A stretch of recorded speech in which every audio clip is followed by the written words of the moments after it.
Watu wetu wawe na identity cards. Ni jambo ambalo kwamba najua kuna wengine linawatia tumbo joto ya kwa mwishowe watu wetu watakuwa ni wenye kuhisabika. Kwa muda mrefu sana watu walikuwa wameumia sheria ya upande wa pwani na upande wa nyingine kama Northeastern na border counties zilikuwa zinaumia kwa sababu ya sheria ambayo kwamba ilikuwa si sawa na wengine. Sasa tunaona kwa tunajaa mitaani, tunajaa katika barabara, lakini kujaa kwetu halijazi kapu la kura wala kapu la maendeleo ikiwa hatuwezi kuhisabika. Kwa hivyo katika jambo ambalo kwamba mimi mwenyewe binafsi kwa niaba ya Mombasa ni kuhusiana na hilo jambo la identity cards. Mwaka jana tulifanya mpango, I think ilikuwa ni around October, tukafanya mass registration. Tuliweza kupata watu takriban 9,000 na karibuni mwezi huu tunafanya mpango mwingine na wizara and nitazungumza na magavana wengine pia waweze na wao kuweza kufanya pamoja na wabunge ili pwani nzima tuwe na idadi ya kutosha. Lakini hii leo si mkutano wangu mimi. Okay. Ni mkutano wa in fact ni mkutano wa serikali na mostly that touches on the ministry of CS Murkomen, and therefore he will give you a breakdown. For me, I am here on the basis of a whole of government approach, so that whatever issues that are raised and I could play a role, I am happy to participate. And most importantly is the plan on how things are going to be transformed in this region by a way of accessing important or critical services ambayo serikali inapeana. ID is one, matters security and so on and so forth. I have had an engagement today on unlocking Mrima for that matter, so that we can create some serious economic activities within the region going forward. But this particular meeting was focused on matters security, and therefore the minister is here, and without much ado, mine is just to reaffirm the commitment generally. Kama sisi, kama jimbo la Pwani, mimi ni waziri wa kitaifa, lakini serikali ni mambo ya kizungumza, mambo ya moja, niko hapa to support my colleague. And even instances, for example, people don't understand, there are many instances where when I'm doing mining activities, Murkomen supports me because he provides the much needed security going forward. So vile governor amesema, kwa kuunga mkono governor, serikali itasimama kikamilifu kusaidia jimbo hili, ndio jimbo hili lisibaki nyuma. Mmemsikia rais amesema constantly kwamba hakuna mahali ambao patawachwa nyuma.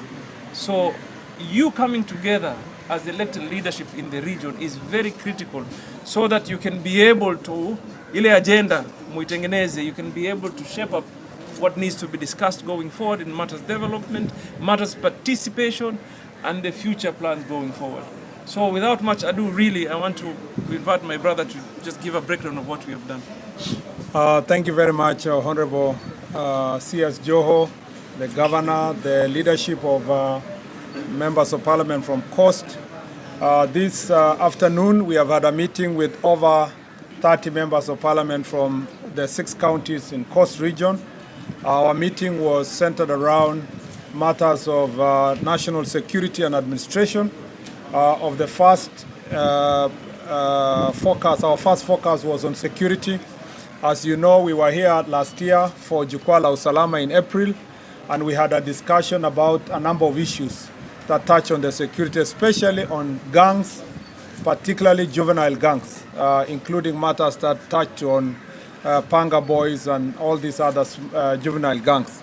I'm happy to note that we have made great progress, and I want to thank the regional security team for the work they have done, but we continue witnessing recurrence of this problem, even if it's not in a huge magnitude.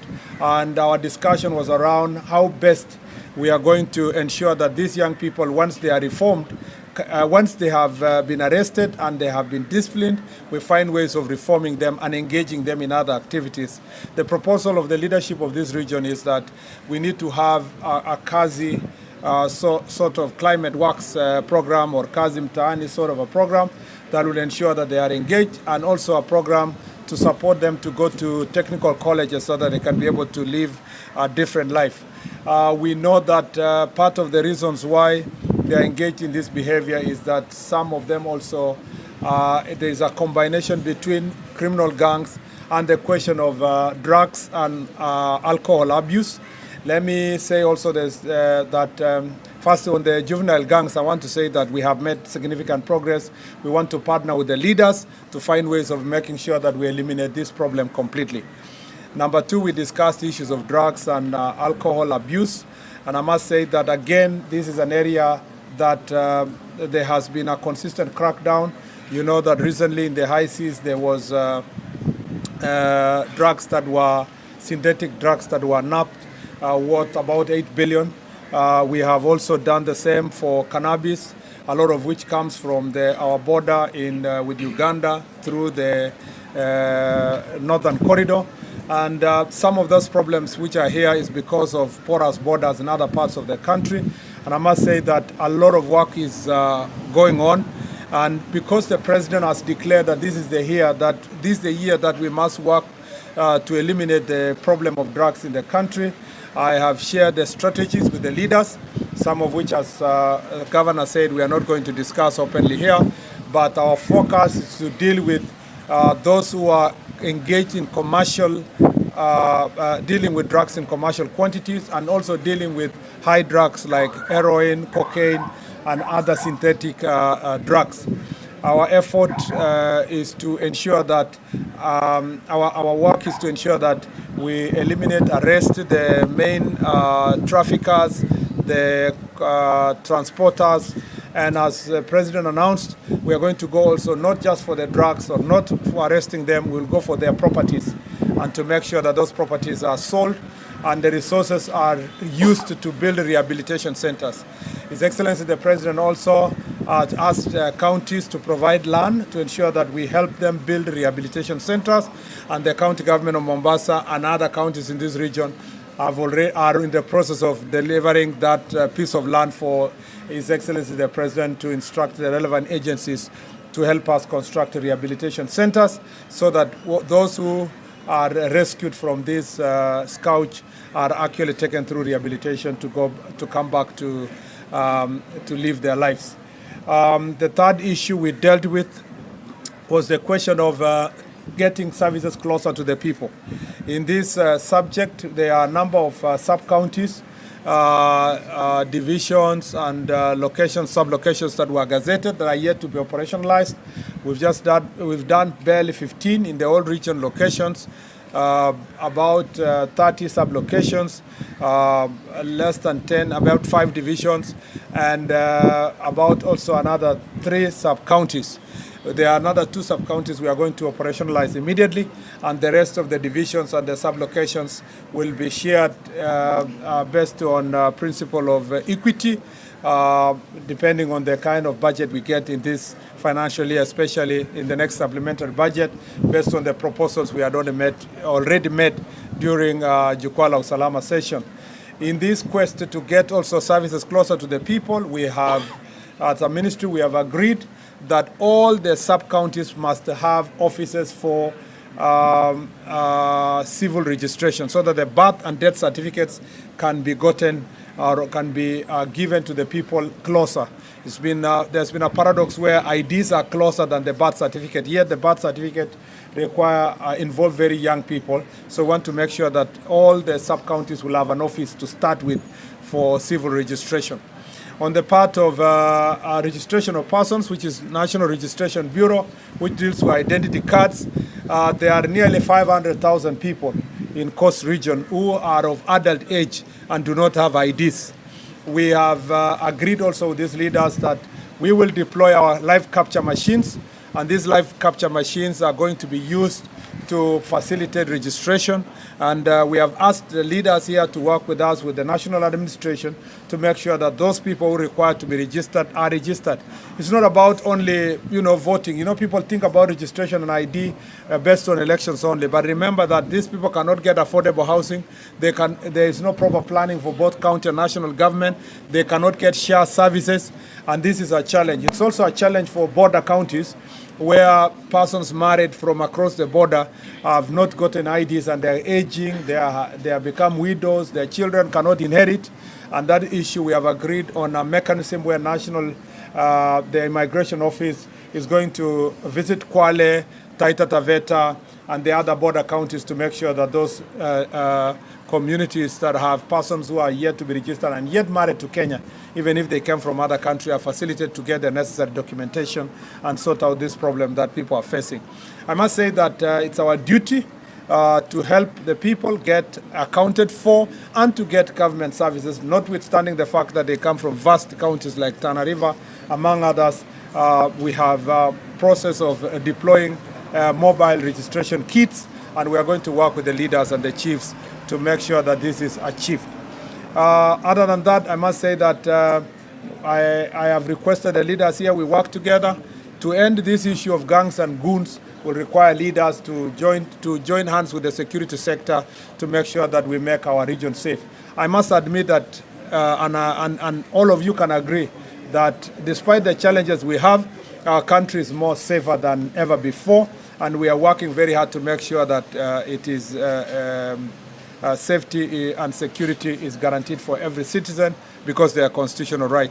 Other issues including police vehicles that we need, including strength of the police officers. As you know, we did recruitment recently, so the 10,000 police officers recently recruited are now undergoing training, and by September, October, they will all have been deployed to help improve the strength on the ground.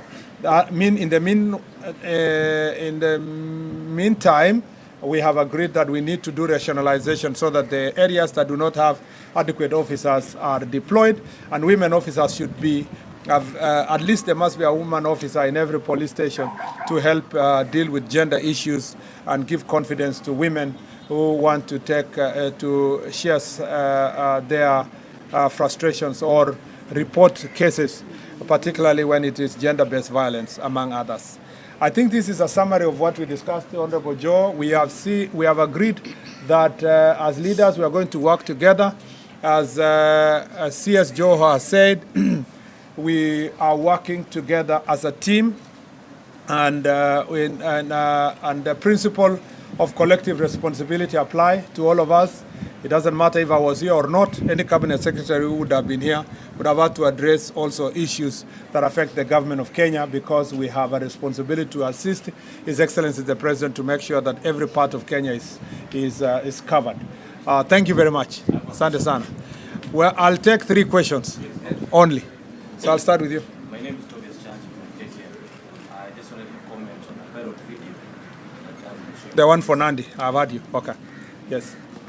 Just need a comment on the alleged abduction by the former member of parliament from Moya. And Sorry. I didn't know that. Maybe you give me more facts. The alleged abduction or case from former member of parliament from Moya?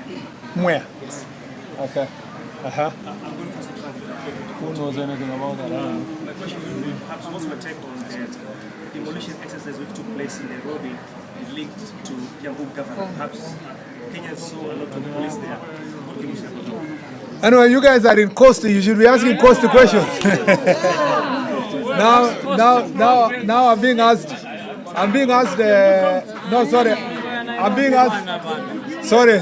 Let me say this. I'm being asked questions of Nandi and Kiambu, but I will answer because also as a cabinet secretary, if I'm here, I am able to address those issues. The issue of police brutality, particularly the video that we have seen from Nandi Hills, that is depicting some police officers beating young men who are playing the game of pool, and which is dated, estimated to be 10th of this month, is barbaric, it is unacceptable, it's inhuman, it's unconstitutional, it's illegal. And I must say that that is not what we expect of our police service. The question of police brutality is an issue that we must deal with, and deal with it firmly. I have professed myself in the past that I will defend police officers who find themselves facing prosecution because of doing their work. But it's not our job to defend police officers who commit crime. And what we see from that video, prima facie, is a criminal activity, conglomeration. And I must say that I am sure the IG, you must have seen the IG has issued a statement. We consulted earlier with the IG.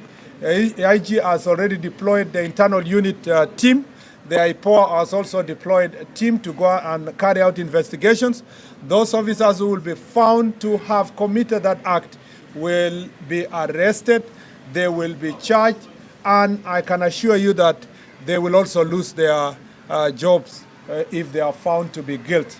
We must, in such cases, we must show that the National Police Service and the government of Kenya does not condone police brutality, and that is absolutely unacceptable. On the question of demolition related to Kenya Railway property in Nairobi, I want to say that that issue has been fully addressed by the Kenya Railway. It's a matter that is not within Ministry of Interior. It is an issue that is the Ministry of Transport. The railway, Kenya Railway has already professed itself that they carried out sufficient notice, carried out destruction of illegally erected structures, and that they have said that they were not targeting any individual in the country. Unfortunately, of Interior, I was and I am not involved. I was and I am not involved because it is not our ministry's responsibility to run transport or to run every other ministry issues. The National Police Service, being an independent institution, provides security to all, to citizens and to agencies when they are carrying out their security operations or when they are seizing their property or protecting their property. So that question will be sufficiently addressed. If there are any gaps, they will be sufficiently addressed by the Ministry of Transport, which is the relevant ministry with the responsibility to address this matter. I think with all that, I feel fully satisfied that my initial brief covered everything that is touching on this region, and I look forward to, again, another engagement like this in the near future. Asanteni sana.